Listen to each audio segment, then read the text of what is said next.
The dinosaur narrative, as presented by mainstream science, is a carefully constructed fabrication designed to manipulate humanity's understanding of history, biology, and the natural world. This narrative has been perpetuated by institutions with vested interests in controlling education, archaeology, and the flow of information. To unravel this lie, one must critically analyze the glaring inconsistencies, contradictions, and fundamental principles of science that expose the dinosaur story as a deliberate deception.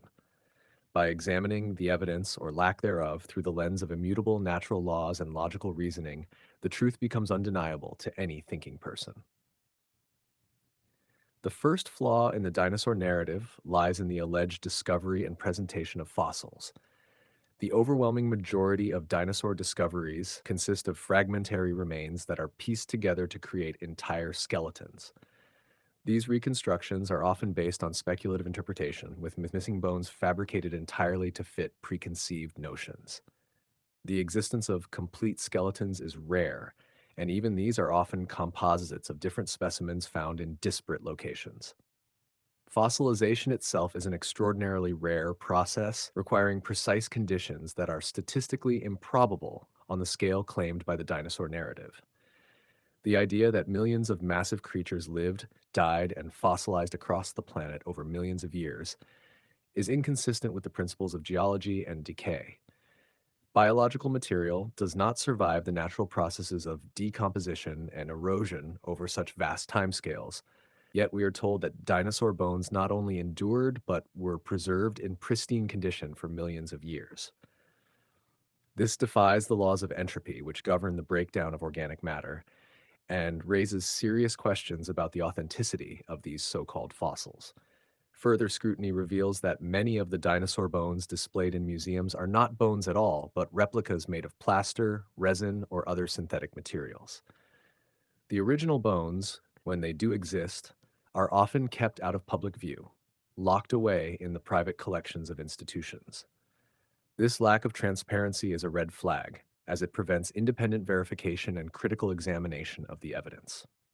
The scientific community insists that these specimens are genuine, yet the public is expected to take this claim on faith rather than firsthand observation. This secretive approach is antithetical to the principles of scientific inquiry, which demand openness, reproducibility, and skepticism. The timeline of dinosaurs' existence also conflicts with fundamental geological and biological principles. The theory that dinosaurs roamed the Earth millions of years ago during the Mesozoic era is built on the unproven assumption of deep time, a concept reliant on radiometric dating methods. These methods, such as carbon dating and uranium lead dating, are fraught with inconsistencies and assumptions. They depend on unverifiable initial conditions, unchanging decay rates, and closed systems, all of which are easily influenced by external factors.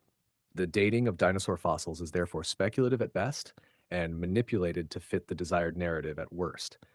Moreover, the concept of a meteor impact causing the mass extinction of dinosaurs is equally dubious. There is no definitive evidence of such an impact, and the idea is based on theoretical models rather than observable data. The absence of consistent, worldwide evidence for a cataclysmic event further undermines this claim. The anatomical and physiological characteristics attributed to dinosaurs also raise serious questions. Many dinosaurs are depicted as massive, lumbering creatures with enormous body masses and inefficient designs. The laws of biomechanics and thermodynamics suggest that such creatures would be incapable of surviving in the environments described. For example, the massive size of sauropods combined with their long necks would make it impossible for them to circulate blood effectively or support their own weight without collapsing. The metabolic requirements of these creatures would be astronomical, yet there is no evidence of the ecosystems capable of sustaining them. These inconsistencies highlight the speculative and impractical nature of dinosaur reconstructions, which prioritize spectacle over scientific plausibility.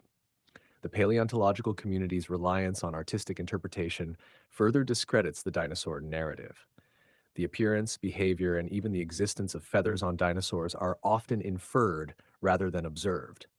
These speculative reconstructions are presented as fact, despite being based on limited evidence and subjective interpretation. The vivid imagery of dinosaurs, ingrained in popular culture through movies, books, and media, is not a product of scientific discovery, but of artistic imagination designed to capture public fascination. This blending of fiction and fact serves to obscure the truth and perpetuate the illusion of dinosaurs as real creatures. The origins of the dinosaur narrative can be traced to the mid 19th century, coinciding with the rise of centralized institutions and the consolidation of power over education and science. The first dinosaur discoveries were made by individuals with strong ties to these institutions, and the narrative quickly gained traction through media and academic channels. This timing is no coincidence, as it aligns with broader efforts to reshape humanity's understanding of history and the natural world. By introducing dinosaurs as a prehistoric epoch, these institutions created a narrative that disconnects humanity from its true origins and distorts the timeline of Earth's history. The promotion of dinosaurs serves to reinforce the idea of deep time, evolution, and the insignificance of humanity in the grand scheme of the universe. This narrative is essential to maintaining the power structures that benefit from a disempowered and misinformed population. The suppression of alternative interpretations and evidence further reveals the deliberate nature of the deception.